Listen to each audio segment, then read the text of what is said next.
Mengatasi orang apa itu gampang, geplak aja kepalanya. Ya, Menang kalah cuman juga. kalau teman kalah seneng. Nah, kan? Atau gituin ya. Jadi Bisa. lebih lihat orang kalah ya. Bisa kita kata-katain.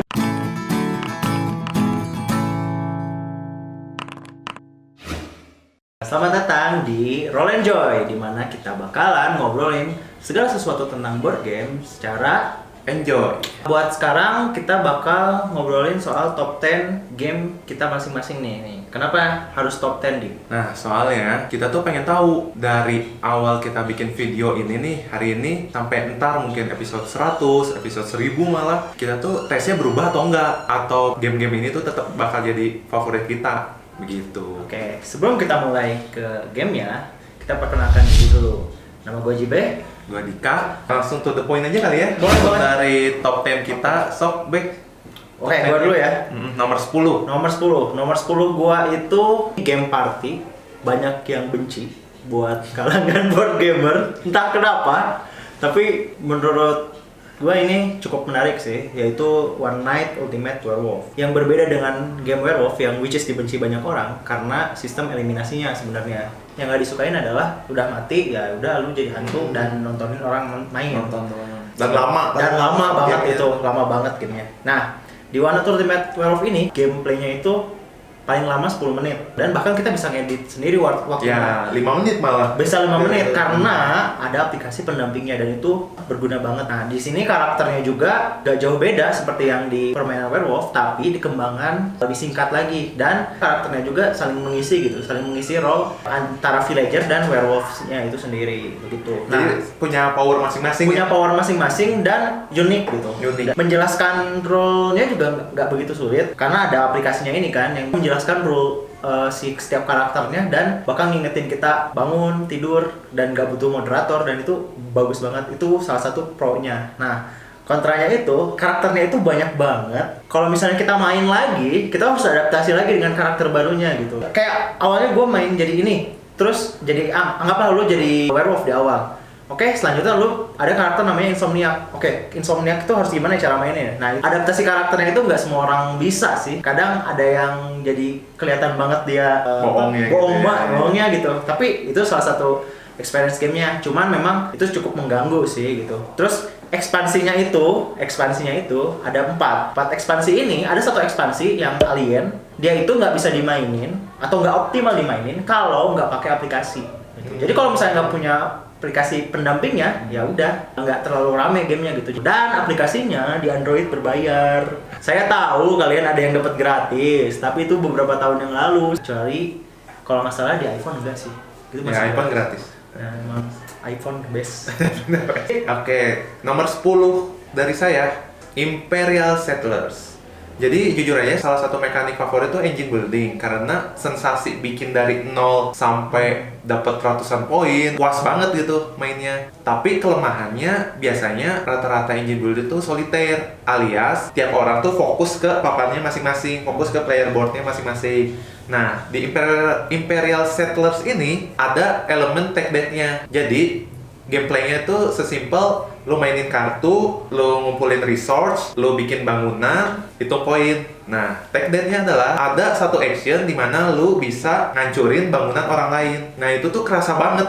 Kayak lu udah abis ini gini, tiba-tiba dihancurin. Ya, mikir ulang lagi. Nah, ini juga berhubungan ke temanya. Di Imperial Settlers kita tuh jadi negara-negara di dunia. Peradaban sih Tepatnya. Peradaban di masa lalu ya, Civilization. Ada 4 kalau nggak salah. Nah, jadi perangnya tuh kerasa kayak lu diserang, wah gua harus serang balik nih walaupun itu bukan langkah yang optimal. Iya. Jadi ada yang apa ya, kayak dendam-dendamnya tuh ada, dendam-dendam bekas perangnya tuh ada banget gitu. Sangat tematik.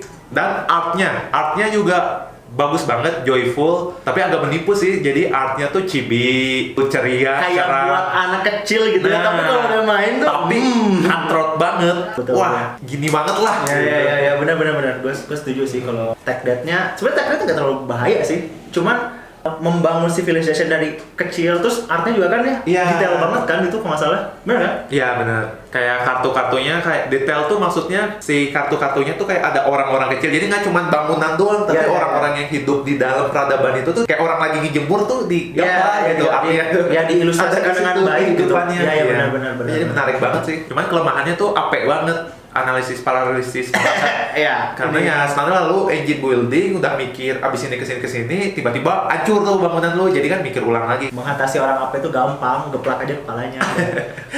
Mikir geplak, bangun, lanjut gitu udah. Nah sekarang nomor 9 Be. Nomor 9 gua ini banyak orang bilang game sampah juga sih. Nggak sampah sebenarnya, sampah tuh dalam suka kali. Iya, tergantung gini, ada yang suka banget, kayak benci banget nih. Ini kayak Wingspan.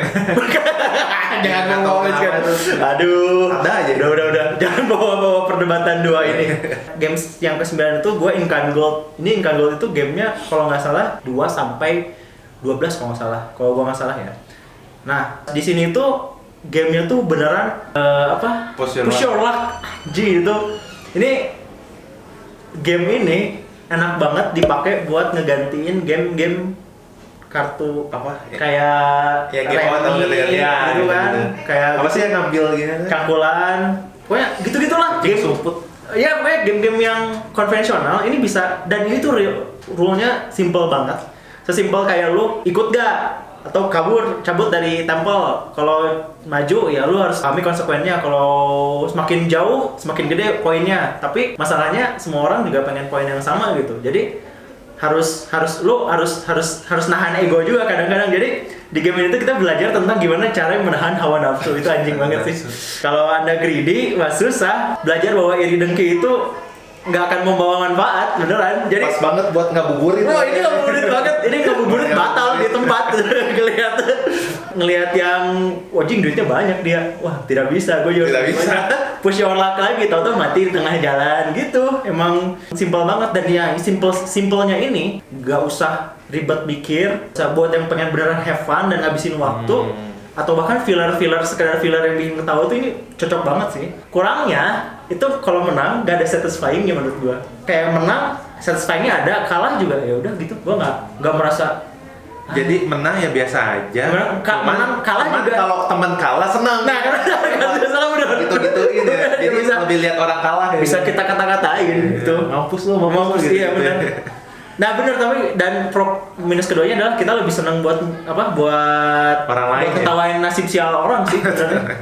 Oke, buat nomor 9 gue Quest for El Dorado. Oh iya, Quest for temanya sama. Tentang Aztec, jungle gitu. Itu berburu harta karun. Ya, bener, berburu harta karun. Kalau di Quest for El Dorado jadi gameplaynya simple. Lu 4 pengembara, 1 sampai 2 sampai 4 player, 4 orang pengembara yang balapan. Jadi itu racing game yang dikombinasiin sama deck building. Ya, deck building. Jadi lu harus mencapai kuil emas pertama kali dengan kartu-kartu yang di tangan. Nah, unsur deck building ya, kartu-kartu itu bisa di-upgrade dengan cara membeli kartu-kartu di market. Kenapa gua suka ini? Karena kerasa kalau lu into kayak di temanya diresapi gitu, kayak film action banget lah. Kayak lu harus ngelewatin laut, muter gunung, atau malah ada kartu yang mendaki gunung, jalan lebih cepat, menyusuri hutan dari orang lain. Terus punishing-nya tuh nggak terlalu punishing karena catch up-nya tuh enak, jadi sering banget pas di akhir game tuh ya beda beberapa hex doang gitu, beberapa tile doang, which is cukup balance ya untuk game racing. Ya game racing kan itu kan, jadi orang yang ketinggalan tuh mesti pengen main gitu. Iya. Catch up-nya lumayan gitu. Iya, kalau yang jelek kan kayak udah Hoream itu males ya. males. Nah, Hoream itu artinya mas. Ya tapi kalau dipikir-pikir gitu, kayak Eldorado itu kan menuju temple-nya kan? Iya, menuju temple. Nah, kalau Incan Gold ini masuk temple-nya. Jadi sudah masuk ya. Udah masuk Iya, terusannya itu. Prequel-nya itu Eldorado tuh. Konsepnya paling kartunya tuh nggak terlalu banyak, nggak terlalu variatif. Jadi mungkin setelah beberapa kali main ya keulang lagi strateginya. Iya. Replayability-nya nggak terlalu tinggi ya? Ya, paling replayability-nya dari yang unik tuh si board-nya terdiri dari beberapa part yang bisa diubah-ubah sesuka kita. Iya. Terus sekarang nomor 8 nih. Oke, nomor 8 ya. Nomor 8 gua itu adalah Clang in Space. Nah, sebenarnya ada Clang biasa yang Clank aja. Yang temanya Tapi- itu medieval. Cuman di Clank in Space ini si rule itu disempurnakan gitu, disempurnakan. Basicnya sama. Dia racing juga duluan dan cabut secepat-cepatnya gitu. Dan di Clank in Space ini diperbaiki beberapa rule. Kayak contoh misalnya kalau di pertama kalau nggak salah, kalau misalnya semua udah keluar, kalau udah keluar, nanti tuh ada countdown time death-nya gitu. Jadi kayak berapa ronde semua yang ada di dalam mati. Nah, tapi kalau di Clank in Space itu nanti kalau lu keluar, lu cabut dari tempat itu, setiap giliran lu udah ngambil dari bag-nya. Ngambil apa dari bag? Ngambil si Clank-nya itu. Si Clank-nya itu membuat nggak bikin orang memang rusuh orang lain, tapi nggak ada countdown yang misalnya 5 turn lagi habis gitu. Nah, nggak kayak gitu. Jadi ya tetap aja push your luck-nya di Clank-nya itu, ngambil Clank-nya itu di setiap giliran orang yang cabut. Nah, terus ini tuh deck buildingnya cukup solid, mulai dari beli kartunya banyak banget dan bisa di mix and match-nya itu enak banget gitu. Terus push your luck itu kadang bikin tegang gitu, karena ternyata kita ngeliat orang di mana, terus kita nggak pernah tahu kita keluar kartunya apa, dan saat kita butuh sesuatu kadang kita nggak butuh, kadang pas giliran kita butuh dan dapat itu satisfying banget gitu. Terus artnya tuh banyak Easter egg-nya kayak film-film science fiction yang populer kayak Star Wars, Diparodiin, direferensi gitu. ya, kayak Star Wars, terus Star Trek, Alien, Terminator, tuh banyak banget dan Jadi buat penggemar sci-fi-nya itu seru juga ngeliat ini. ya, dan itu ada di bawah. Apa nih? Ini apa nih? Terus kalau dan di game ini tuh enaknya adalah lu bisa jadi asshole dan orang lain tidak ada yang komplain gitu. Jadi kayak gue duluan ambil cabut bodo amat gitu. Itu seru banget. Nah, cuman kurangnya adalah setupnya tuh memang ribet banget. Ya ribet. Tokennya, perintilannya itu, ada taruh sini, taruh situ. Kadang 15 menit itu cuma buat setup gitu. Terus ini di grup gua, game ini dibenci karena kadang kita main 2 jam, poin kita tuh 0 karena kita telat cabut dari kapalnya. Itu. Jadi anjing udah main Sia-sia gitu. sia-sia aja gitu. Ya. Poin lu udah 900 gitu, mau 200, mau 2000 juga telat cabut mah. Tidak guna. Oh iya, di game ini juga ada faction-factionnya gitu. Factionnya juga lucu-lucu dan memang sinergis banget gitu. Jadi kalau lu ngumpulin faction yang sama, at least di backdoor itu bakal kemungkinan kombonya tuh jalannya lebih cepat gitu. Oke, nomor 8. It's a Wonderful World. Ini game tahun 2019-2020, baru pisan. Itu lagi-lagi ini engine building, dimana actionnya sesimpel cuman jual, bikin, produksi juga otomatis, jadi cuma jual bikin doang, jual bikin. Jadi kita tuh kayak 5 peradaban yang berbeda yang harus membangun si kotanya. Nah, yang unik dari sini, kotanya tuh bukan bangunan aja, tapi termasuk teknologi. Kayak misalnya peradaban lu menemukan teknologi virtual reality atau nemu bayi tabung. Kenapa gue suka banget ini? Karena simple banget. Jadi buat ke kayak teman-teman kantor yang nggak hardcore gitu main board gamenya, yang baru-baru main board game, kalau gue ajak main ini tuh semua pasti ngerti dalam 1 turn, dan ini cepat banget, 4 turn beres. Iya, pattern ya? Ya 4 turn, bener-bener 4 turn beres gitu tuh, kira-kira setengah jam lah paling lama. Ya, kalau udah jago semua mungkin bisa 20 menit lah, 20 menitan aja. Ya kalau udah berapa kali main kali lebih cepet ya. Ya terus nggak ada unsur AP-nya juga. Ya AP biasa, cuman nggak ada mekanik game yang mendorong seseorang untuk AP gitu. Iya, betul. Terus artnya agak divide antara lu suka ya, nggak suka. Artinya tuh unik banget, nggak bisa apa ya, kayak identitas game ini banget lah. Iya, realistik banget kan? Iya, realistik. Terus emang ini kan kita Paint apa ya? Ilustrasi. Oil painting gitu lah. Iya, maksudnya di Bukan game ini tuh painting. kita kan bikin utopia sebuah negara kan sebenarnya, kayak nggak suatu wilayah gitu. Dan penggambaran si wilayahnya dan si teknologi itu memang digambarkan. Oh ya, kreatif banget ya. Ya, ilustrasinya tuh memang realistik dan bagus banget gitu, realistik dan kreatifnya ya, sih kayak unik aja, kayak virtual reality kayak gini, virtual reality kayak gini, gitu. Monster gini, bayi tabung kayak gini. Iya. Nemuin portal magic tuh kayak gini gitu. Itu bagus banget, informatif banget gitu. Dan itu sangat apa ya, simbolnya tuh jelas banget lah. Ya, ikonografinya bagus juga. Ikonografinya bagus, Ya. bagus, jelas, Dan informatif sih. dan nggak dikit-dikit kita nanya rule-nya gimana, Ya, interaksinya ya. smooth banget. Ya, betul. Nggak ada perintilan-perintilan yang ngagokin gitu. Kelemahannya ini tuh punishing banget, salah satu game yang paling punishing kalau salah langkah di awal, kalau baru pertama kali main. Gitu. Tapi itu gampang banget di solve ya dengan cara kasih tahu ke yang baru main, mending gini gitu. Sama boxnya terlalu besar nggak sih itu? Ya, boxnya kayaknya mungkin buat ekspansi apa gitu yang akan datang. Iya, kalau boxnya misalnya gede banget. Game boxnya lu. Banyak kosong, lowong. Iya, maksudnya untuk games sesimpel itu Kartu box, doang gitu. Kartu doang, itu box terlalu gede sih. Ya, lowong banget sih. Biar biasalah table presence. Ya, itu benar. Biar bisa dipajang seperti Oke, ini. itu nomor 8 dari gua. Oke, nomor 7. Nomor 7 gua ini dari universe-nya role player, itu bukan role player-nya tapi lock up. Nah, di lock up ini lu ceritanya menjadi geng narapidana di sebuah penjara yang khusus buat naro-naro kroco-kroco dalam dunia RPG gitu, di dunia role play. Kayak misalnya lu Jadi krocok ya. Kroconya ya, ini kita nggak ngomongin hero bukan jadi kayak kalau ada One Piece Impel Down level 5 yang nggak ada ini malah level 1 ya. Tugasnya adalah sesimpel lu menjadi ras yang paling terkenal gitu, karena ceritanya di game ini ada 7 hari, nanti hari ke-7 si sipirnya itu dia bakal ngumumin ras mana yang paling tangguh, yang paling terkenal, dan dia boleh dilepasin karena penjara itu memang penuh gitu, jadi harus diisi lagi. Bukannya harusnya paling tangguh teh ya. Iya, enggak, dicabutin, jangan bikin masalah gitu. Nah, di game ini tuh enaknya artnya itu memang role player mah memang favorit sih. Si style artnya tuh memang kelihatan banget ini role player gitu. Dari mulai kreatifnya, terus ilustrasinya gitu, ikonografinya juga cukup menggambarkan gitu, dan informatif yang pasti itu paling penting, informatif gitu.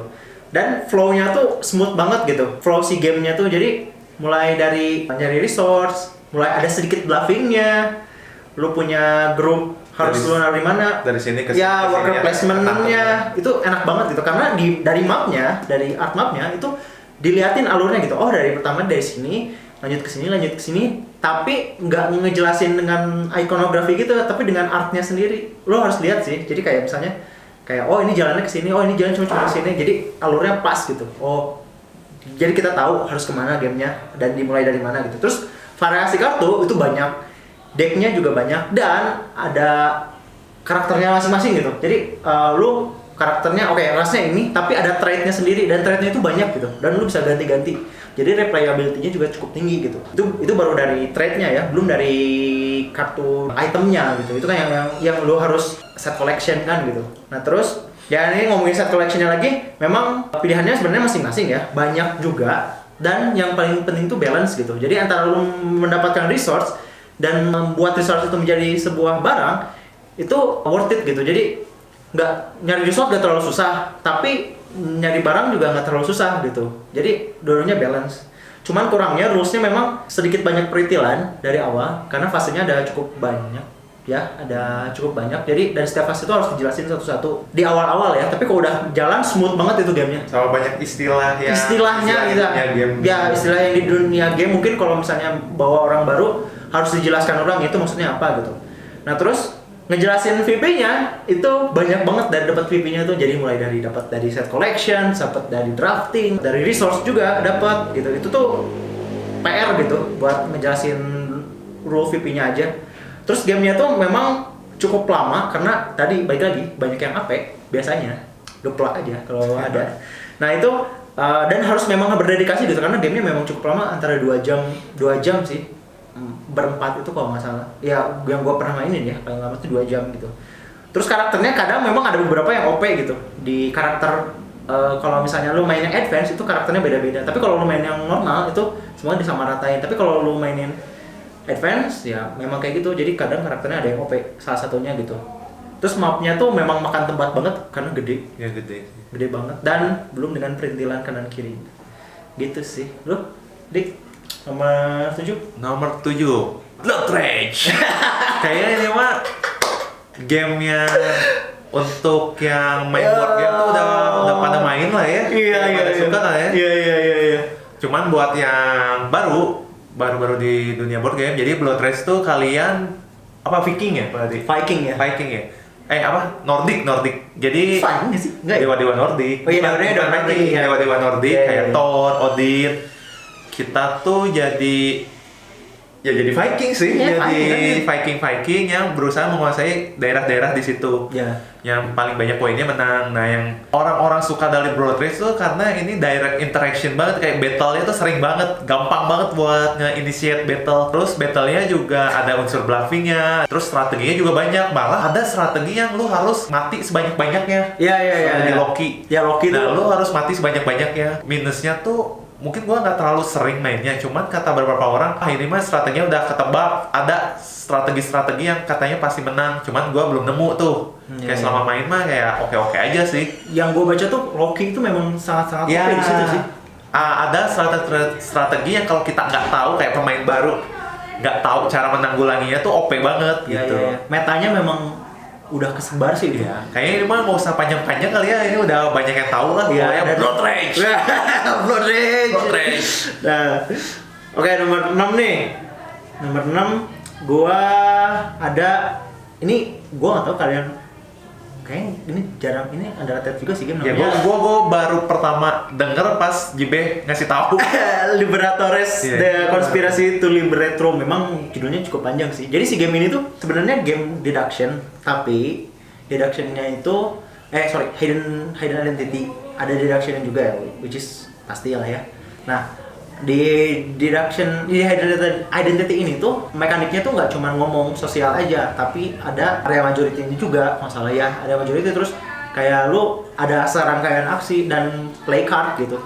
Dan lu bisa beli kartu, bisa dapetin kartu. Dan yang seru dari game ini adalah ini tuh game hidden identity yang lu harus nuduh aja, harus tetap berstrategi karena lu tuh dibatasin si turn-nya tuh kalau nggak salah cuma 7 turn setiap orang itu. Dan lu harus benar-benar hati-hati ngomong sesuatu karena misalnya di turn 3 atau turn 4 lu nggak dipercaya, itu kadang Berimbas ke disadvantage banget gitu. Padahal lu tahu ya, jadi di Liberatores ini ada 3 faction. Ada yang Caesar, yang kedua itu ada Senator, ya, yang ketiga itu dia kompetitor. Jadi yang Senator itu ada biasanya bergrup gitu. Jadi misalnya kalau kita main berempat, Senatornya itu ada 2. Nah, yang Caesar dia tuh bakal berusaha bagaimana sih Caesar ini karena based on real event ya, yang Caesar itu dia pengen Caesar tetap jadi penguasa gitu di sini.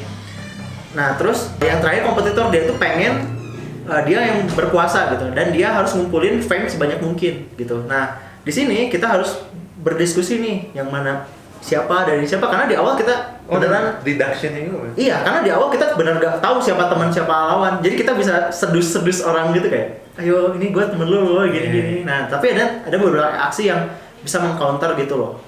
Dan lu harus cobain sih game ini. Terus negosiasinya tuh intens banget. Karena game ini tuh walaupun negosiasinya intens, tapi tetap seru gitu. Jadi karena lu ngobrol based on data gitu kadang. Based on data. Iya kayak, ini kenapa dia ngumpulin fame terus? Lu pengen menang as a kompetitor gitu, ngalahin Caesar. Ya, gua kan gini-gini ya, banyak lah intriknya gitu. Terus penjelasannya itu gamenya tuh mudah dipahamin gitu. Karena lu mainin kartu, pilih aliansi, allegiance nanti, karena lu harus ngambil, misalnya ambil kartu tuh, ngambil kartu untuk dari Caesar ya, lu bakal dapet fame buat Caesar gitu ya, naik lah, gampang lah ngejelasinnya sebenarnya. Terus tematik juga, dan ini memang sejarah banget pembunuhan Caesar, karena di turn ke-7 itu Caesarnya ceritanya dibunuh gitu. Nanti siapa yang akan berkuasa selanjutnya kayak gitu. Dan emang di game ini harus jago menjilat orang sih kayak, tapi terlalu menjilat kelihatan banget lu jadi siapa. Jadi ya tes lah skill bersosialisasi kalian. Kurangnya itu untuk game pertama, biasanya game ini memang rada sulit dijelaskan gitu. Karena ronde pertama itu memang ini harus ngapain ya, karena walaupun penjelasannya gampang, pas diturunin karena ini bersosialisasi juga nggak semua orang bisa. Nah, jadi ada beberapa penjelasan yang memang rada rumit gitu. Kedua, terus gamenya itu gampang dieksploit karena gamenya akan berputar di situ-situ aja gitu. Dan Contohnya apa? ya contohnya misalnya kayak gini, kayak gua punya VP nih sekian. Gua tahu nih kartu gua kalau mau dapat VP sekian harus ngambil ini dan ini gitu. Dan kartunya itu segitu-gitu aja. Selanjutnya adalah kalau lu salah langkah sedikit ya tadi ya, lu salah ngomong sedikit aja, orang itu bakal curiga dan biasanya lu bakal di-push. Misalnya kalau lu Liberatores, ceritanya biasanya Senator itu Liberatores, lu tuh biasanya bakal disangkain jadi simpatisan Caesar, atau lu jadi kelihatan jadi kompetitor, yang which is kompetitornya itu tinggal ketawa-ketawa sendiri aja.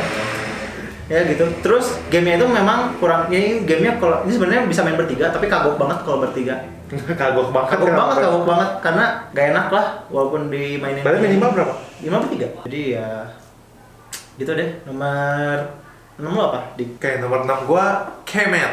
Ini Cuma game perang doang dia mah. game non party pertama yang gua beli nih, Kemet. Oh, ya, oke. Jadi waktu itu benar-benar nge-search. Waktu itu akhirnya tuh di Kemet atau Blood Rage, cuman Kemet kebetulan lebih murah.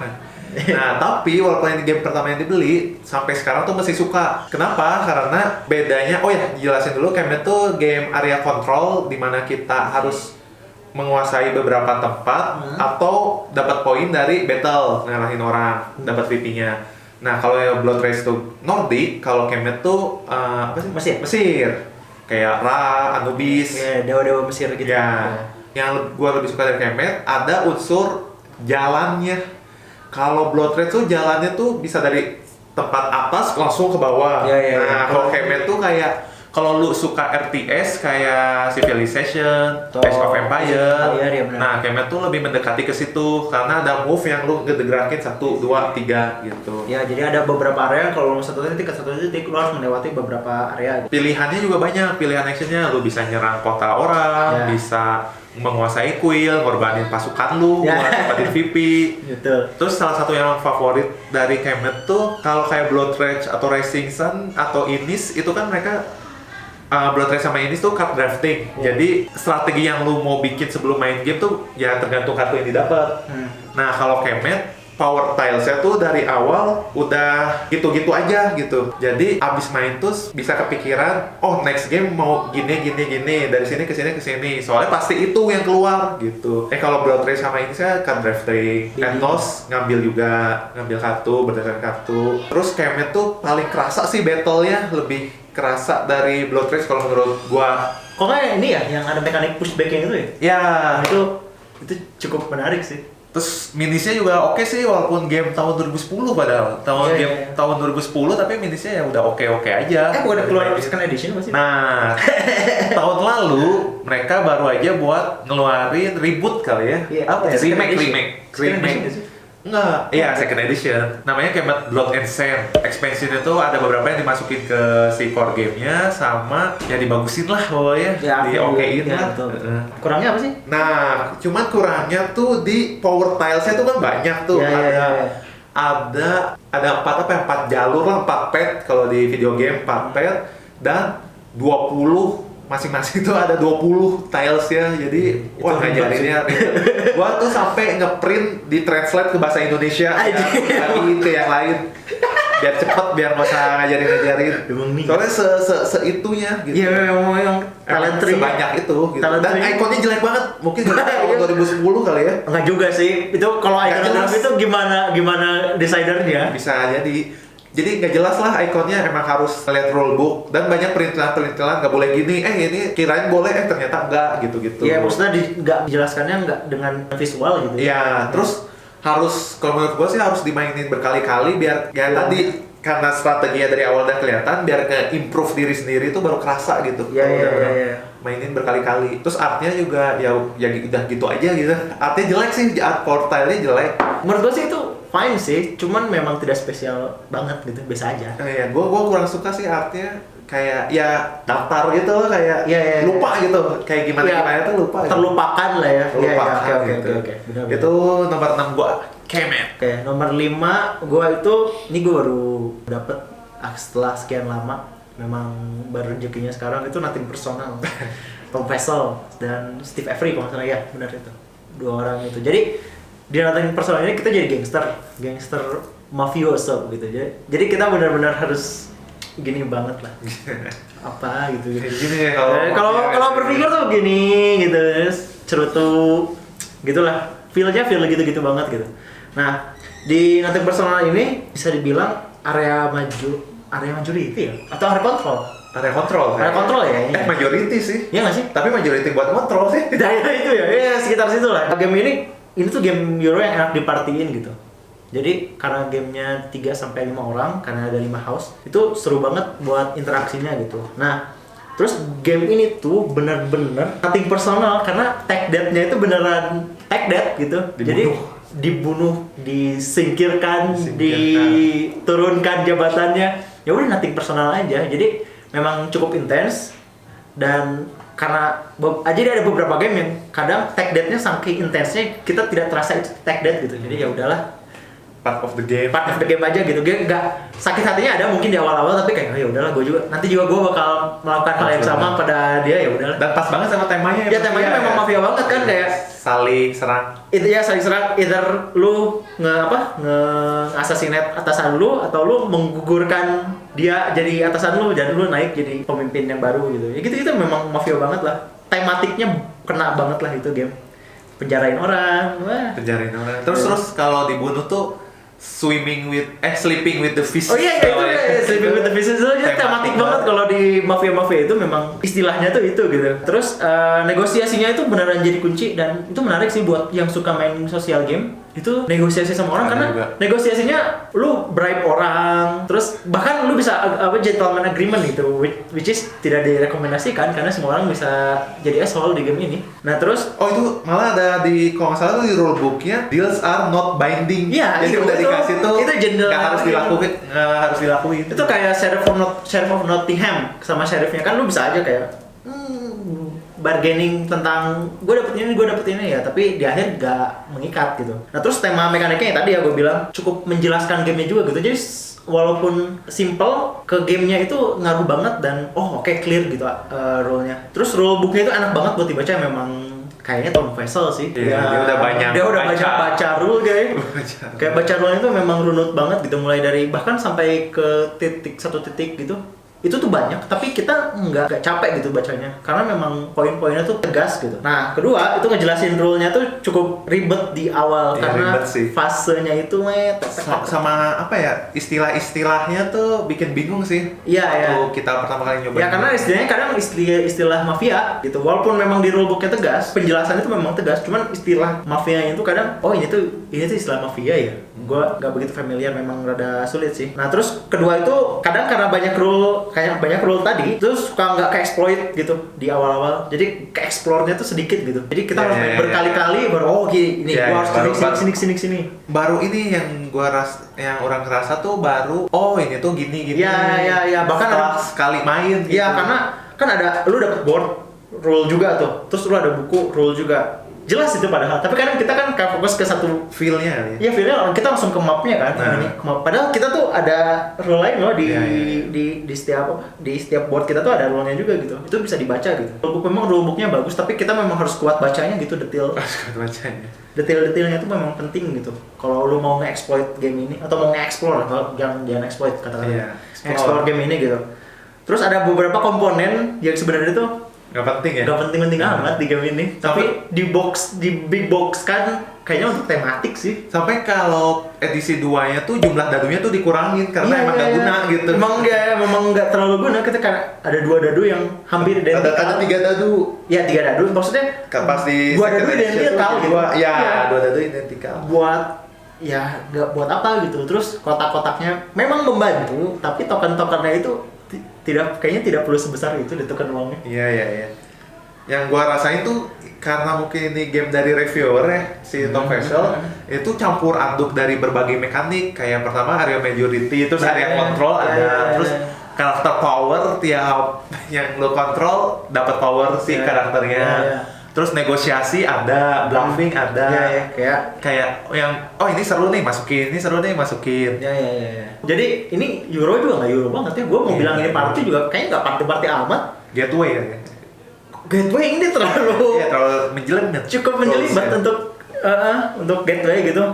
Terus game ini memang social addiction ya. Kalau lu malas nego ya udah mati sih biasanya. Lu nggak bisa nggak nego di game ini. Kayak hidup lurus aja itu nggak bisa. Minimal harus menjilat sedikit kaponya, bosnya tuh harus naikin sedikit gitu sih. Nomor 5 gua ini game yang nggak tahu kenapa banyak yang nggak tahu, padahal ini salah satu party paling seru menurut gua sih. Ya bahkan gua juga baru tahu nih Deadless. 5 Deadless.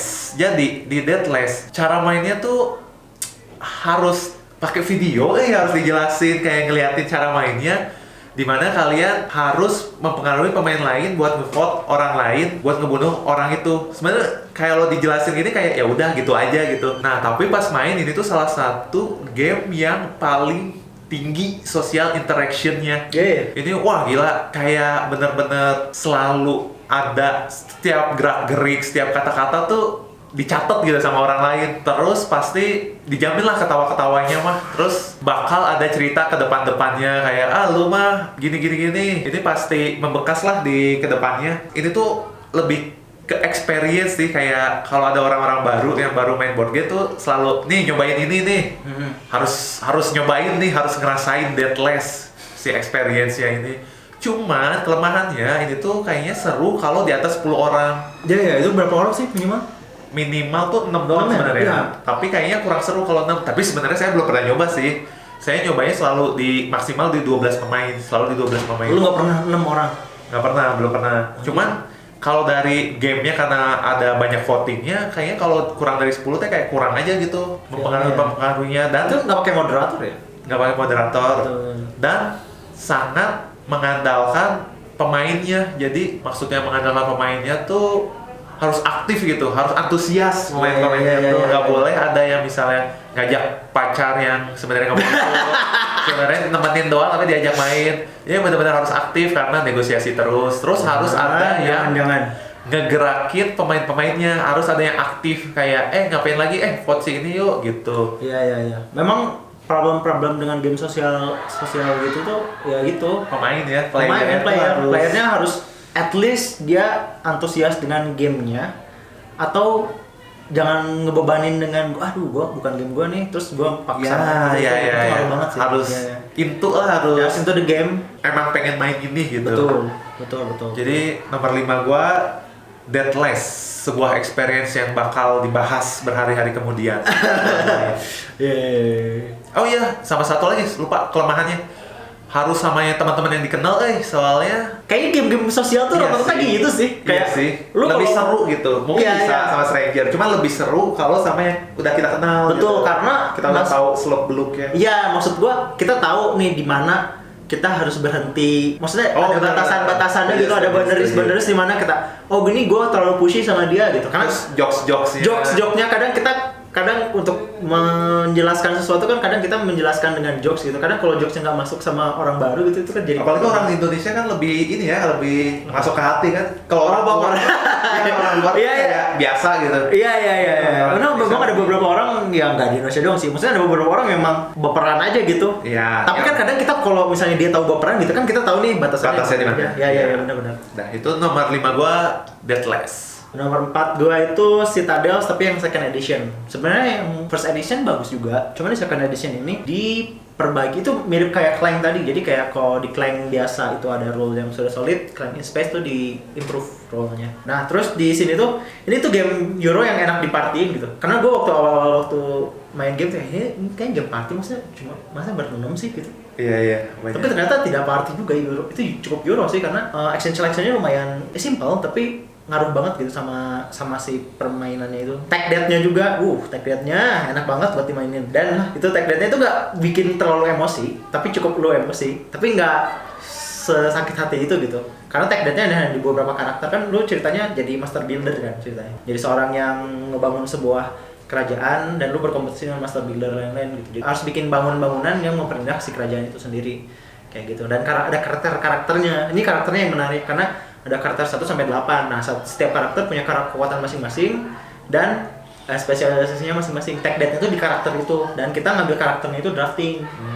Gitu, drafting dan milih dia ganti-gantian biasa. Dan tech-technya itu gue bilang ada beberapa karakter yang punya tech death yang memang annoying, tapi ada juga yang counternya jadi balance gitu.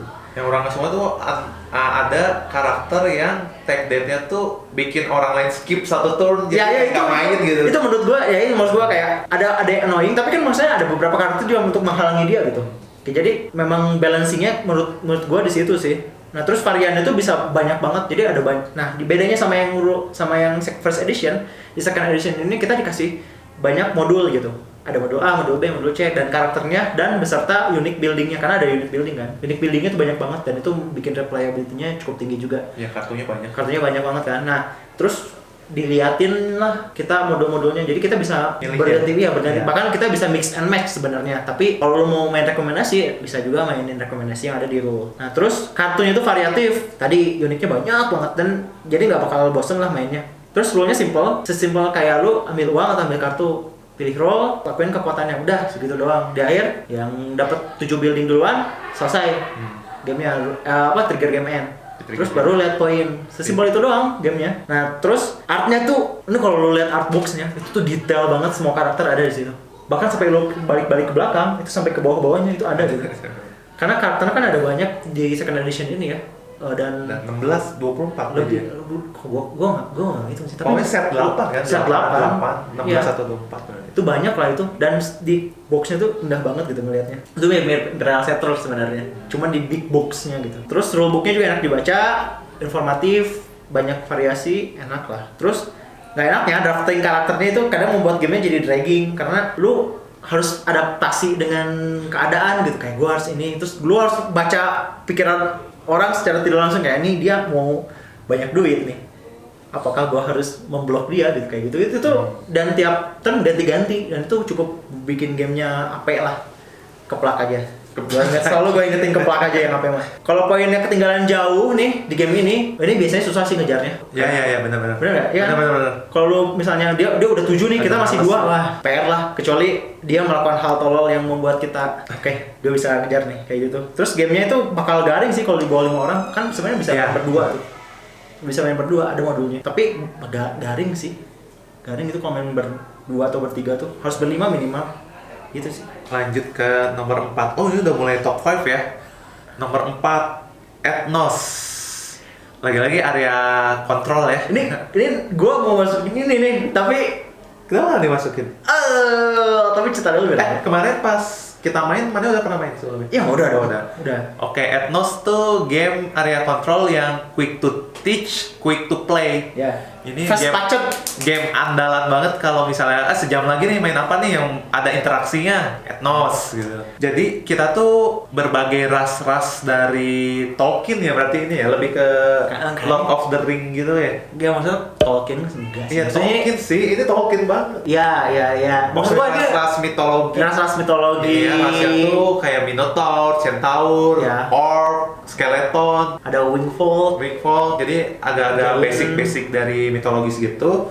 Yang serunya dari sini tuh, ya itu sih cepetnya dan area control yang gak ada battle ya padahal ya. Ya, memang area kontrolnya sih battle-nya tuh. Tapi ada unsur high risk high gain, yaitu jadi cara mainnya lo cuma ada 2 aksi, ambil kartu atau mainin kartu di tangan. Nah, twistnya kalau lo mainin kartu di tangan, sisa kartu lah itu harus dikasih ke meja, jadi orang lain bisa ngambil. Ini tuh set collection juga sih, kayak ngumpulin antara warna yang sama atau ras yang sama. Push your luck juga sih itu. Push your luck juga. Nah, itu yang salah satu kenapa suka game ini. Soalnya banyak ketawa ya, kayak Selalu "Anjing." deg-degan. Iya. Naganya keluar kan ya. Yes, anjir. Terus ya Udah 5 kocak kartu di juga. tangan keluar naga, buang. Ini sangat fast pace, sampai fast pace-nya tuh kalau ada yang bengong dikit langsung disemprot. Ya betul. Jangan main HP, main ini. Iya, jadi begitu kita ngambil, lihat ke bawah, pas ke atas lagi udah giliran kita lagi gitu. Padahal baru mikir gitu. Belum ngupil aja, aduh ini giliran gua lagi. Mungkin kalau dari mekanik ya udah gitu aja, cuma pas experience mainnya kocak sih. Ya, cepet cepet banget ini. Dan tetap strateginya oke sih. Ya. Gitu. Itu nomor 4 gua, Ethnos. Oke. Tadi namanya buat Ethnos ya. Gue Oh, iya. suka Ethnos tuh karena kita bisa ngira-ngira waktunya bakal berapa, cukup presisi sih. Kayak misalnya, wah sejam lagi nih, Ethnos lah. Ya sejam ya. Sejam gitu. Kadang di bawah sejam gitu. Dan kalau mau main sama yang, gua kan salah satu grup board game gue yang nggak terlalu suka main board game, yang jarang main board Ya, game. oke ya. Nah, mereka tuh cepet ngerti ini. Ya, gitu. benar. Daripada ngajarin Blood Rage atau Rising Sun, ini tuh cepet banget. Oh ya, ada quotes-nya artnya tuh jelek sih artnya. Oh, menurut lo tuh jelek ya? Imajinatif gitu loh. Tapi menurut gue itu artnya memang harusnya gitu Tapi sih. kan kusam-kusam. Iya. Semangat gitu. Iya. Mainnya tuh Gue ngeliatnya itu sebagai ini sih, kalau ngeliat artnya tuh tematik gitu, masuk ke temanya. ya karena memang cerita lama kan. Kayak oke. sejarah kan, Ya. bukan sejarah lah, makanya ini masa lalu gitu. Iya. Di gambar-gambar masa lalu kayak gitu-gitu. Tapi nggak semangat, nggak bikin semangat ya kalau ngelihat art kayak pengen ngambil kartu ini. Iya sih, Kurang kreatif kalau kata gua, terlalu udah sering lah lihat art kayak gitu gitu. Oke. Itu nomor 4 gua. Nomor 4 ya. Wah, top 3 nih. Nah, top 3 nih. Top 3 menarik Top sih three. ini. Top 3 gua itu Abomination, Heir of Frankenstein. Ini dari Playhead. Playhead ini dia game-gamenya itu memang rata-rata itu game-game yang Berat. tematik, Tematik berat. berat. Nah, Contohnya Playhead apa contohnya? Dead of Winter. Oh, Dead of Winter tadi dia? Playhead. Oh. Playhead. Apa sih? Underwater City. No. Bukan. Aduh, gua lupa tuh ada yang pokoknya tentang air gitu. Air. Nah itulah. Pokoknya Dead of Winter kayak terus ini Frankenstein. Menurut gua Playhead itu tipe-tipe publisher yang dia berani ngorbanin mekanik buat tema. Gitu. Jadi kayak ini mekaniknya gini nih. Walaupun nggak enak. Gak enak kan, Pak? Ini karena temanya pas. Tapi temanya kuat gitu. Lawan kasih. Dan memang story driven banget sih, memang Playhead tuh rata-rata gitu gamenya. Crossroad ada, kalau di sini tuh ada event-event gitu. Nah di game ini tuh tema dan gameplaynya itu tadi yang gue bilang ya, mekaniknya tuh kental banget dan bahkan jadi kalau lu main ini kayak memang lu tuh dia gitu. Memang rata-rata gamenya Playhead gitu, gue suka. RPG gitu ya kayak. Iya, tematik RPG masuk gitu. yang immerse banget sama si gamenya gitu. Terus kadang ya tadi ya bawa ke bawah suasana gitu, kayak ini kan sebenarnya temanya adalah kita harus ini ceritanya lanjutin cerita dari Dr. Frankenstein. Jadi Frankenstein kan ceritanya udah hilang nih. Dr. Frankenstein yang mati 50 tahun kemudian ternyata si Frankenstein monsternya itu bukan Dr. Frankenstein ya. Frankenstein-nya itu dia ternyata masih hidup dan dia nyari dokter terbaik di kota Paris pada tahun itu untuk membuat penerusnya si Frankenstein monsternya ini karena dia tahu badannya nggak begitu bagus lagi gitu. Dia nggak minta diperbaiki badannya tapi dia nyari orang yang bisa meneruskan keturunannya dia gitu. Nah, akhirnya kita jadi dokter-dokter bedah nih karakternya dan setiap karakter punya kekuatan masing-masing dan backstory-nya emang Playhead sih. Setiap karakter punya backstory yang kuat, yang lu kalau kayak misalnya lagi cari karakter gitu ya, kan biasanya kalau kita misalnya nih karakter dan kekuatan berbeda-beda, lu mau yang mana? Ini tuh simpel kayak lu baca aja belakangnya dulu gitu. Lu tertarik sama dia, ya udah ambil gitu. Karena memang karakternya, kekuatannya sesuai dengan profesinya gitu. Itu misalnya ada karakternya serial killer ya, bener-bener serial killer kekuatannya gitu dan trait-traitnya itu memang dibikin buat memang dia seperti serial killer gitu, jadi immerse banget lah gamenya. Terus gamenya ini worker placement dan ini cukup smooth sih menurut gua. Karena Smoothnya gimana? Ini mirip Lord of Waterdeep sih secara worker placement gitu. Kayak lu taruh orang lain nggak boleh di tempat yang sama, tapi lu bisa ngebump masalahnya. Nah ngebump tuh jadi lu ditendang lah. Tapi orang yang dibump itu dapat kompensasi gitu, berupa uang dan interaksinya jadi cukup tinggi gitu. Terus walaupun memang worker placement strategik tetap ada push your luck-nya karena nah ini kan yang gue bilang jadi Playhead itu dia berani mekanik ditemain. Jadi Apa push your luck-nya? push your luck-nya adalah ini misalnya kita mau kita kan ceritanya jadi dokter bedah ya, butuh body part kan. Body part itu bisa diambil dari rumah sakit, kamar mayat, atau dari kuburan. Nah kuburan ini yang kadang hoki-hokian gitu. Jadi kayaknya pas kita ngubur dibuka isinya tulang doang, nggak ada badannya. Kan itu kan tematik banget gitu, kayak kita nggak pernah tahu ngegali kubur dapat apa. Iya gitu-gitu. Terus nah ini nih yang gue suka, ada dadunya. Walaupun worker placement ada dadunya, yang euro biasanya menghindari, gak tahu kenapa. Iya. Pokoknya jangan luck banget. Tapi di sini tidak bisa benain nih. Salah satu gue bilang dia ngorbanin mekanik. Jadi ceritanya kalau lu mau ngidupin monster kan butuh geledek tuh zaman dulu. Geledeknya itu dadu. Karena pas ngucap dadu, terlalu banyak geledeknya hancur body partnya atau nggak cukup geledeknya nggak bisa bangun gitu. Dan artnya tuh gore banget sih itu. Tapi gore-nya tuh ilustratif bagus banget, enak lah. Buat kalian yang suka horor-horor tuh, ini gore tapi elegan gitu, nggak sekedar gore-gore murah gitu. Lovecraftian ya sih artnya enggak ya? Kayaknya enggak. Kalau dari sih. segi artnya enggak ya? Kayaknya nggak begitu love art crafty, nggak sih, nggak terlalu sih. Tapi ada beberapa artnya yang ngambil dari situ ya, menurut gua kayaknya kelihatannya ngambil dari situ. Kurangnya, ya ada companionnya juga, itu membantu banget. Sekarang ya baru keluar dan ada baru. Dan itu story driven lagi, biasa Playhead memang enak banget. Berarti ada campaign-nya gitu dari apps ya? Apa? Enggak, jadi dia kenapa butuh app gitu?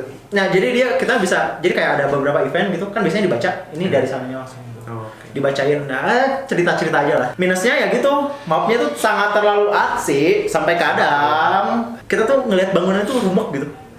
Rumek tuh apa ya? Kayak penuh gitu ya. Kadang beberapa komponen tuh kegeser-geser tuh gara-gara penuhnya itu. Terus perintilan kartu dan tokennya itu banyak dan kecil-kecil gitu, dan kadang nggak habis. Nggak habis. Kadang habis si perintilan itu. Oh, ya bisa habis. Bisa habis. Tapi harus lu- digantiin gitu. Nah ini masalahnya gue nggak nemu gantinya. Kadang memang kita itu jadi nge-hoarding mentalnya gitu kalau di awal-awal gitu. Terus ngejelasinnya itu lama banget. Lama. Banyak pisan dasar playhead. Oh iya sih, Dead of Winter juga Dead of Winter banyak gitu kan. perintilannya. Dan dadu itu di sini karena mekaniknya dikorbanin hanya untuk tema. Nah. Jadinya dragging. Ngejelasinnya lama. Dadunya karena ini gledek ini dari dadu. Walaupun dadu sebenarnya bisa dimodifier ya. Tapi tetap aja kehendak dadu tidak memilih. Dadu kan memilih Anda, bukan Anda memilih dadu. Kayak gitu nah. Dadu adalah teman. Dadu adalah teman tuh, lu harus bilang dulu sebelum ngocok tuh. Dadu adalah teman. Baru berhasil. Nah gitu. Dan memang pada akhirnya memang lu harus kalau karena jelasinnya lama ya learning by doing jadinya. Mau nggak mau. Ini temanya tema kenceng banget sih.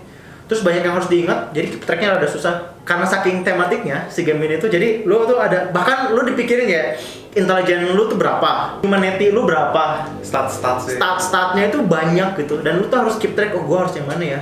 Dan adaptif gitu. Karena, nah itu drama gitu, playhead lagi, harus ada event. Setiap tempat, setiap ronde itu harus ada event.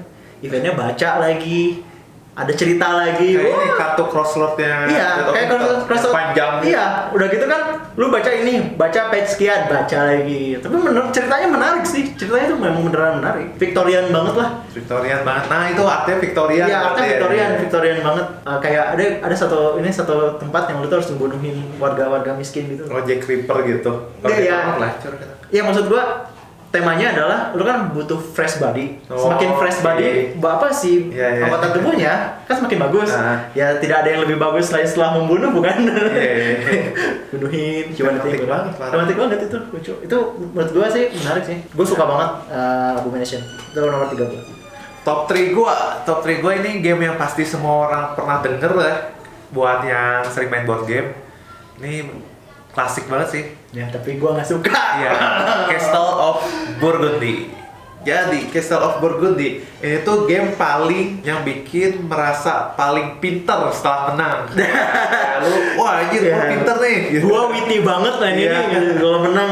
Euro game ada dadu ya, tapi banyak faktor yang bisa nge-minimize si dadu itu. Terus dari segi gameplay, sebenarnya gini, artnya jelek banget. Artnya tuh tidak inspiratif. Ya, Cosmos Ravensburger pas masih. Ravensburg ya? Artnya tuh ya gitu aja. Ya terlupakan banget lah pokoknya, nggak akan diingat. Udah jangan mikirin artnya. Ya, artnya jelek banget, tapi saking mekaniknya oke banget, jadi terlupakan aja gitu, artnya nggak kepikiran gitu sama kita, karena kita asik membangun si castle kita. Sebenarnya basicnya nggak penting ngerti, tapi ya itu banyak perintilannya, kayak oke, jadi gamenya itu kalian ngocok dadu, dari dadu itu angkanya kita bisa beli apa ya sebutan, beli bangunan-bangunan buat ditaruh di lapangan kita, dan kita juga bisa jual beli barang, bisa majuin kapal. Jadi si ini tuh gampang dimengerti, tapi karena banyak perintilannya, nggak boleh gini, nggak boleh gitu, kalau ini harus ini, jadi mungkin game-game awal bakal ribet lah. Terus si ikonnya juga, ikonnya oke sih, ikonnya oke, bukan artnya, tapi ngerti kalau dibaca gitu, kalau dilihatin kita ngerti, oh ini tuh maksudnya gini, ini tuh maksudnya gini. Tapi ya itu setupnya ribet, artnya tuh tidak inspiring, jadi udah lumayan lama beli tapi baru dimainin akhir-akhir ini. Kan tidak ada mendorong buat main. Iya. Karena males benar. Ada beberapa ya, karena beberapa game yang memang tidak appealing lah ya. Tidak appealing. Ini kayak ini game-game yang kayak personality-nya bagus gitu. Udah gitu aja. Tapi ini oke banget kalau kalian mau ngeluangin waktu, mendorong diri kalian buat nyobain game ini dan suka sama Euro yang apa ya, mencari poin, apa ya sebutannya, poin salad gitu kali ya, yang banyak banyak jalan mencari poin dan merasa pintar. Ini game yang harus kalian coba. Iya, buat ya walaupun gua nggak suka ya, tapi memang ada beberapa orang yang memang game ini dicari, bahkan dicari metanya sih. Ya, saking terobsesinya gitu sama game. Maksudnya dia top 20 BGG for a reason lah gitu. Iya, betul. Walaupun art dan tema dan ribet ya itu malesin. Game ini personality-nya bagus. Personality-nya bagus. Nomor 2 apa ya? Nomor 2, oke. Mulai dekat ya. Nomor 2 nih gue suka banget karena ini temanya gue juga suka ini Ocean. Ini tuh orang bilang terusan Evolution, gue bilang sih enggak sih. Ini Improve dari Evolution. ini bahkan bukan Evolution menurut gua. Oh, beda. Iya, maksud gue kalau boleh lah lu bilang ini mengimprove Evolution, tapi gue sih ngerasa enggak. Ini game baru lah ya. Ini game baru gitu. Karena walaupun memang ini hanya trade aja gitu, kayak lu mau nge-trade ya? Lu mau bikin satu spesies gitu ceritanya. Bikin satu spesies itu nggak sesimpel naruh kartu gitu. Lu harus pikirin di sini tuh karena gamenya lu harus membuat sebuah ekosistem yang nggak gampang gitu. Karena lu ekosistemnya nggak cuma punya lu doang, tapi punya orang lain juga gitu. Dan ini tuh tipe-tipe game yang lu suka nih, engine building. Ya, engine building. Dan ada tech death-nya juga ya. Ya, ada beberapa kartu yang tech death gitu. Dan itu ya, rusuh itu enak banget tuh. Terus engine buildingnya, ya tadi gue bilang solid dan cepet ya. Memang game ini tuh cepet banget. Terus flow-nya lancar. Kalau lu udah tahu flow-nya gitu kayak ini hampir mirip Atmos, cuman bedanya lu ada beberapa yang AP lah, gitu lah intinya. Lu kayak misalnya fase ini selesai, langsung ke fase selanjutnya. Jadi kan kalau misalnya di Evolution nih, gua perbandingan aja. Kalau Evolution, naruh kartu, mainin kartu, makannya itu ganti-gantian. Kalau di sini, ini nggak ada istilah makan, ada istilah makannya, tapi dapat poinnya itu nggak ganti-gantian. Jadi setiap giliran lu selesai, lu udah mencakup 3 fase di evolusi pertama gitu. Jadi kalau di evolusi pertama, kalau di Evolution itu 3 fase, ini tuh lu jadi satu fase, makanya jauh lebih cepat gamenya gitu. Terus replayability-nya tinggi karena kartu uniknya beneran unik. Jadi ada satu berapa tumpuk, berapa ratus sih? Banyak itu ratusan lebih itu. Segini itu semuanya unik, nggak ada yang punya, nggak ada yang identikal gitu. Jadi memang replayability-nya tinggi dan ini ngaruh sama kita mengeksplor game ini gitu. Jadi combo kita di game pertama itu tidak bisa diulang di game kedua karena banyak, unsur ya. luck-nya ini kayak kartunya. Iya, kartunya. Jadi kalau misalnya gua dapat ini sekarang belum dapat lagi dan gua harus adaptasi gitu kayak ini taktikal ya. Iya, taktikalnya cukup tinggi. Lu juga udah pernah nyoba kan? Iya. Ya, memang gitu. Jadi unik banget dan ngulang combo yang sama itu susah sih. Bisa, tapi nggak waktunya lu hampir mustahil deh. Kecuali lu main berapa kali. Kecuali lu nge-stack deck sih itu bisa. Ya, karena banyak banget gitu si kartunya. Terus nge-abuse combo tuh kayaknya gak usah dipikirin deh. Tapi itu juga kelemahannya sih sebenarnya. Ya. Gara-gara kayak waktu game pertama tuh si JB kayak dapat kartu apa gitu yang edan banget, OP banget, imba banget gitu. Ya, tapi maksudnya itu reasonable gitu. Memang harusnya gini gitu. Tapi di game kedua ya gue tidak selaki itu. Ya, game kedua ketiga tipis tuh. Ya. Justru karena game kedua ketiga, oh kayak gini nih harusnya apa karena saking banyaknya susah juga kali ya nge-balance-nya Ya, gitu. ya. Mungkin ada beberapa kartunya OP lah gitu. Ya ratusan semuanya beda-beda. Kartu uniknya ya yang beda-beda tuh. Nah, terus temanya ya tadi ya gameplaynya tuh kerasa banget. Jadi kayak masalahnya di game ini tuh yang dapat resource itu cuma satu tempat gitu. Sedangkan tempat lain tuh harus dapat resource juga gitu. Karena ya tadi kayak istilahnya lu punya 3 spesies, cuma satu spesies yang boleh makan. 2 spesies ini harus makan juga, tapi dari cara yang lain. Nah, cara yang lainnya itu yang harus lu pikirin. Jadi produksi si makanannya itu cuma bisa ke satu spesies. Ya, satu spesies aja. Spesies lain harus mikirin gimana caranya ya dengan kartu yang ada yang namanya gain itu. Jadi lu dapat makanan secara pasif jika ada salah satu spesies melakukan sesuatu atau mendapatkan sesuatu kayak gitu. Ya kurangnya ya tadi ya token ikan. Nah, ini produksi sih. Token ikannya itu kecil-kecil. Dan gampang banget ngelupas kalau lu sering mainin. Iya, itu gampang banget ngelupas. Karena lu kan pasti comot, belum comot. Kadang kan kalau dicomot di atas meja kan tempel, kegesek kan ngurangin itu ya. Memang gitu sih. Memang pasti kegesek-gesek pemain itu ngaruh banget. Ngejelasin rule-nya memang rada ribet ya. Dan itu tipe-tipe game yang harus lu learning by doing gitu loh. Terus kalau kalian punya kalau kalian punya playmate teman yang atau grup kalian nggak suka baca banget, ini game rada susah sih karena memang basically ini game baca. Misalnya kartunya lu sebenarnya kartu di tangan tuh rahasia, tapi karena gua nggak tahu nih. Nanya ini apa ya? Ketahuan dong dia punya apa ya gitu-gitu sih. Memang reading di board game tuh memang wajib sih. Ada blockingnya gitu nggak sih? Nggak ada ya? Ada beberapa kartu si deep cardnya itu yang unik gitu. Ada yang blocking juga. Dan ini produksi lagi sih insertnya itu, kadang susah juga ya. Jadi si insertnya itu yang si ikannya Iya, Yang bukan buat naruh ikannya? naruh map, ini rulebooknya. Oh. Jadi kadang ada beberapa board game yang buat naruh komponen bagus nih, naruh rulebook jadi melencong gitu. Aduh, jadi harus ditaruh di paling bawah. Ya gua kan nggak suka ya kalau misalnya rulebook gua kayak buku ancur-ancuran gitu. Jadi gua taruh paling bawah sih, karena memang tidak ramah rulebook si komponennya. Gitu sih. Kalau lu nomor 2-nya apa? Oke, nomor 2 gua ini gua lumayan bias soalnya gua dari kecil suka main JRPG, role player Monster and Minions expansion. Oh, ini ekspansinya ya? Oh, mungkin lebih tepatnya role player dengan ekspansi Ekspansinya. Monster and Minions. Jadi sebenarnya kalau tanpa ekspansinya udah oke, cuman begitu ada make ekspansinya jadi perfect lah gitu.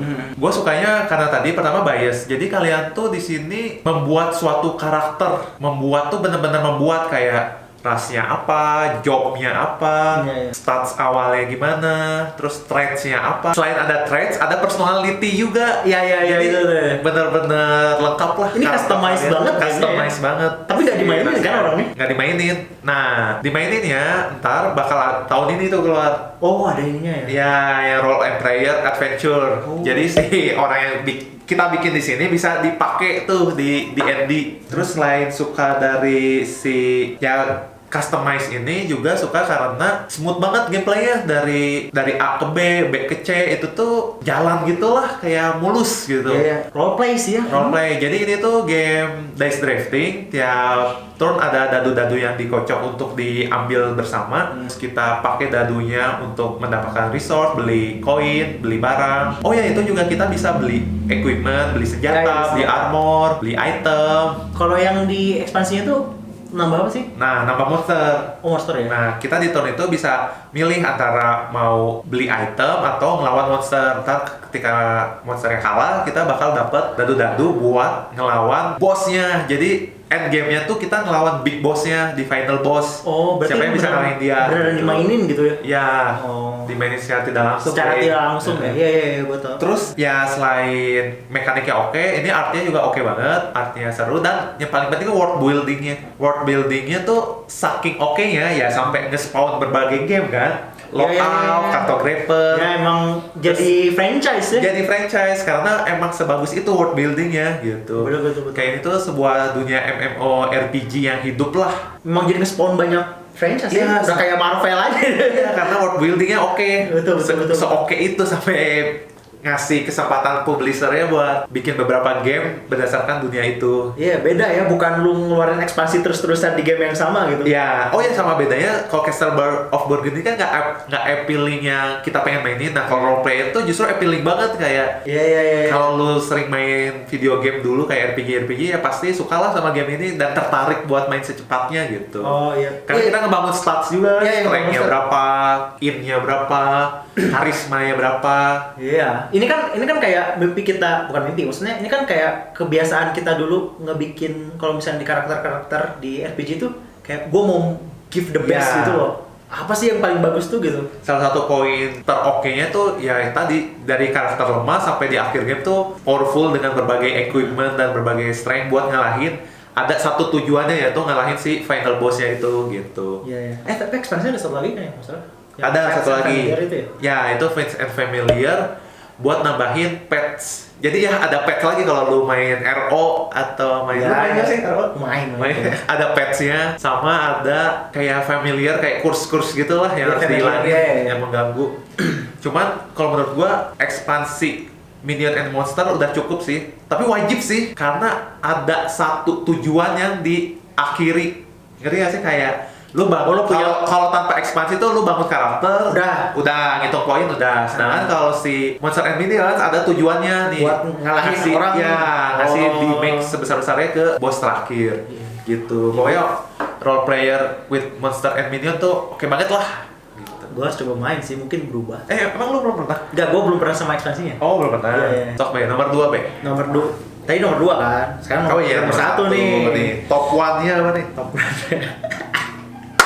Aduh, ini top 1 gue nih. Blood Bowl. Blood Bowl. Blood Bowl-nya tapi bukan Blood Bowl yang berdua. Team Manager and the card game. Anjing itu. Itu Warhammer Universe the best yang pernah gue mainin. Iya, dan lah pokoknya. Jadi ini kalau lu tahu ini kayak role player nih. Warhammer tuh universe-nya gede juga. Lebih gede, bahkan lebih gede dari role play. Banyak banget versinya. Ada yang 40K, ada yang Old World dan lain-lain, banyak gitu. Nah, di sini tuh settingannya adalah di Old World. Jadi ceritanya kita fantasy football. Kalau ada yang tahu tuh fantasy football tuh jadi kita membuat tim dari dunia dari semau kita gitu. Jadi ada pemain yang bagus yang pengen kita impiin di satu tim, ya kita bisa bikin di fantasy football ini gitu. Nah, di sini tuh biasanya Warhammer tuh dunia berat, ini tuh ringan serius. Dunia serius. Ya cukup dark gimana gitu. Ini tuh jadi humor banget gitu. Dan gamenya tuh bener-bener lawak gitu. Terus ngedraft pemain tuh seru karena pemain itu memang beneran unik. Ada beberapa yang nggak unik sih, tapi maksudnya saat yang bener-bener pemain yang unik itu unik banget gitu. Dia tuh aneh aja gitu. Uniknya tuh Power dan artnya juga bagus ya. Warhammer lah ya. Warhammer memang edan-edan aja sih artnya. Terus buat kalian yang main nih sama orang-orang yang taktikal banget, yang Euro gamers sejati lah mungkin. Pokoknya yang taktikal banget ya. Ini kalau main ini kayaknya main ceret sih. Kayak ini sejago-jagonya Anda bertaktik ria nih, Dadu memilih Anda, tidak bisa. Dadu adalah teman. Dadu adalah teman, gak bisa tuh. Jadi buat kalian yang malas-malas sama main orang gitu, coba ajak deh, biar inget Tuhan gitu. Tidak semua dari otak Anda. Tidak semua taktikal itu terbaik nih. Kuasa di atas tuh ada ya. Aduh, tidak bisa. Terus yang tolol-tolol nih bisa menang telak nih. Kalau memang kocokannya bagus. Yang goblok-goblok bisa nih menang. Beneran. Terus tapi tetap ada ya taktiknya. Ada. Gue bilang bukan nggak ada taktiknya, ada taktiknya. Tapi ingat Tuhan. Ingat Dadu. Iya, maksudnya ada higher deity yang lu nih. Higher deity. Nah terus ini tuh bener game hura-hura sih. Gue kadang main game ini tuh beneran cuman buat nekal semua orang, tapi bisa menang gitu. Intinya mah cuma gue pengen nekal semua orang tapi bisa menang gitu. Terus sepanjang permainan nih memang kalau nggak garuk-garuk kepala ya ini sih garuk-garuk keringet. Anjing ketakal keringet digaruk. Iya gitu maksudnya. Anjing ini ketakal gini mati gini gue nih. Kadang ada beberapa tempat yang lu harusnya menang jadi nggak menang gitu dengan stupid reason lah. Ya yang pinter jadi nggak takabur. Jadi mawas diri gitu. Oh iya Tuhan, ternyata otak gua tidak ada apa-apanya kalau lawan sama Dadu. Nah terus mau main berdua tetap asik, bertiga asik, berempat dan bahkan sama ekspansi itu bisa jadi berlima tuh. Itu top notch. Rasnya banyak kalau full expansion. Dasarnya itu ada 6 gitu, tapi cuma maksimal main berempat kayak gitu. Cuman kurangnya hanya satu, mereka sudah berhenti produksi. Udah rare ya berarti. Udah rare sih itu kan ya. Cuman nggak tahu kayak orang-orang suka nggak ya main game itu. Kan kemarin kalau di grup IBG lagi ini juga kan dibahas juga kan. Apa Blood Bowl? Iya, Blood Bowl. Yang tim manager ya? Iya, tim manager. Iya. Tim manager lagi dibahas karena banyak juga yang suka ternyata gitu. Iya, gua Blood Bowl. Itu kalau ada yang teriak Blood Race, gua teriaknya Blood Bowl. Yang nomor 1 gua Everdell. Sebenarnya ini kebetulan aja ya dari sini pas bikin. Ya, saya juga ini. Sebenarnya ada di sini tuh karena ada pohonnya hiasan doang. Ya, ini cuma juga. ternyata ke satunya kan Everdell. Seperti kenapa kita naruh di sini, Everdell tuh productionnya terbaik ya kayaknya. Kalau productionnya oke banget sih iya. produksinya. Ya lihat aja pohon ini. Terus walaupun banyak orang bilang ini gimmick ya. Ya, terus kartu-kartunya, terus si tokennya si Resource-nya. berry-nya tuh enak banget kayak pengen dimakan gitu. Bener-bener enak Wah, banget tuh. top notch banget lah productionnya. Jadi seneng gitu mainnya tuh. Iya. Artnya fantastis sih. Wah iya bener. Artnya bagus banget sih. Detail. Siapa sih? Aduh, lupa. Padahal udah orang berusaha mengingat si desainernya teh. Iya. Desainer artnya wah keren banget lah, bahagia gitu ngelihat si artnya teh Ini kayak lucu apa ya, ini personalitinya bagus, tampilannya bagus juga gitu.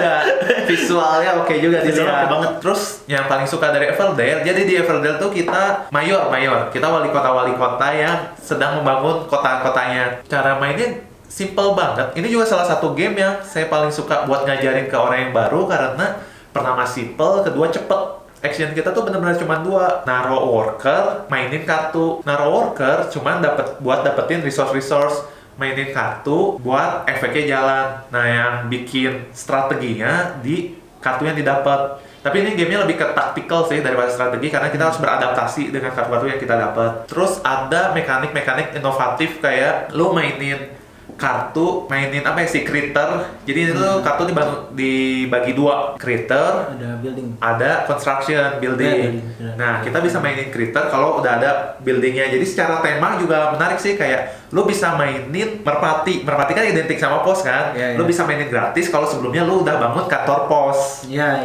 Terus kayak lu bisa mainin teacher yang digambarin dengan burung hantu kalau lu udah punya university. Ya. Jadi dari tema juga oke banget lah si Everdell. Cuma kelemahannya kalau kata orang-orang tuh gimmick banget. Ya pohon ini tuh nggak guna banget karena emang buat table presence banget. Nggak guna sih, sumpah nggak guna ini. Tapi ada sih ininya. gua gini. Buat apa ya ini? Gini ya, Buat terlepas kasih ini tahu gimmick gitu. atau enggak, ini bagus. Ini bagus mah pasti. Maksud gua, ya udahlah, game apa sih nggak gimmick gitu? Iya, semua game Kayaknya iya ada sih. most Tapi game. harusnya nggak gimmick sih, karena kayak gini tuh part of board game kan, part Iya. of board game experience, Iya. gitu, taktil. Karena Iya, experience iya. pengalaman taktil. Iya, gua nih, kalaupun ini gimmick, bodo amat. Bodo amat. Bagus. Justru kalau kata gua gimmick tuh part of board game sih. Iya. Kayak part of the experience. Kalau lu nggak pengen ada table presence gitu-gitu ya main video game aja gitu, sama aja kan. Iya, benar-benar. Jadi ya memang enak aja gitu dilihatnya dan gua gak komplain sih. Artnya oke, produksinya oke, Harganya juga oke. gampang diajarin. Harganya oke banget ya. Harganya ya udahlah, harga Wah. mahal nggak sih gitu? Atau biasa aja? Nggak tahu lah. Sultan mah kayaknya biasa aja sih. Anjing. Art production, aduh kayaknya jadi lupa. Artnya oke, productionnya oke, gampang diajarin, tetap mikir dan deep banget dan pengen main lagi Iya, karena hand pengen draft. nyobain. Menariknya adalah hand draftnya nggak cuma di tangan kita ya, bahkan di tengah iya. kota itu hand draft lu juga gitu. Ada perpanjangan tangan kita, jadi ada Iya. kartu-kartu yang ditaruh di boardnya gitu. Semua orang bisa make seolah-olah itu tangan mereka. Iya. Kartu di tangan Itu mereka. menarik sih. Terus flow-nya smooth. Oke lah pokoknya, oke Iya, banget lah smooth ini. banget. Enak banget lah kayak set. Jadi kayak di awal tuh lu bener-bener nol resource dan cuma 2 pekerja, tapi di akhir tuh lu bakal wow gitu. Oh, bisa jadi kayak gini nih. Kota gua jadi bagus sih. Iya benar. Kok bisa jadi gini nih? Itu satisfying sih, bahkan Satisfying. saat bener. lu kalah pun itu masih ada satisfyingnya. Ya gue baru sadar satisfyingnya selain karena flow-nya juga karena art-nya Ya. ya puas aja gitu mainnya. Kartunya linen finish. Iya itu enak banget sih. Enak dipegang. dipegang. Ya udah kalau ngomongin production mah ya the best lah, emang the best. Everdell lah. Terus ekspansinya juga banyak, cuman gua belum pernah nyobain sih karena mahal banget ekspansinya buat Allah, bacot Mahal Sultan anjing. gini Everdell. apaan lu? Udah sih itu paling ya dari top 1 gua Everdell. Iya. Gua hampir mau masukin Everdell sih. Terus kenapa nggak masukin? tidak boleh. Ya udah. Tetap Blood Bowl terbaik. Tetap Blood Bowl. Nggak ada yang lebih baik dari Blood Bowl. Ya udah berarti paling itu top 10 dari kita. Semoga kita penasaran sih kalau tahun ke depan atau 100 episode ke depan Iya. pas kita udah nyobain berbagai board game apakah berubah atau enggak si top 10 ini. Atau kalau kalian ternyata punya top 10 sendiri bisa di-share Oh iya, nah ini juga opini kita ya. Iya Top benar 10. ini opini kita Kalau benar pure gitu. kalian punya top 10 masing-masing mungkin bisa langsung di-share aja Iya, ya iya. di bawah. Gak usah didebatin, gak rame. Nggak usah didebatin. Gak usah didebatin. Ya ini mah opini ya, Ya, perspektif aja. Ya udah tuh, outro-nya belum bikin. Ya, yang penting mah sekarang keep enjoy gitu. Main board game itu enjoy ya, bukan Kalah tetap enjoy. kayalah tetap enjoy. Mau nyari meta deh terserah. Tapi maksudnya Iya, at the end, bebas. ya Try hard bebas, cuma try hard bebas tapi pas jangan kalah terimain aja gitu. tetap enjoy. Tetap enjoy gitu. Terima kasih buat udah nonton sampai sekarang. Sampai Sampai menit habis. ini sampai habis.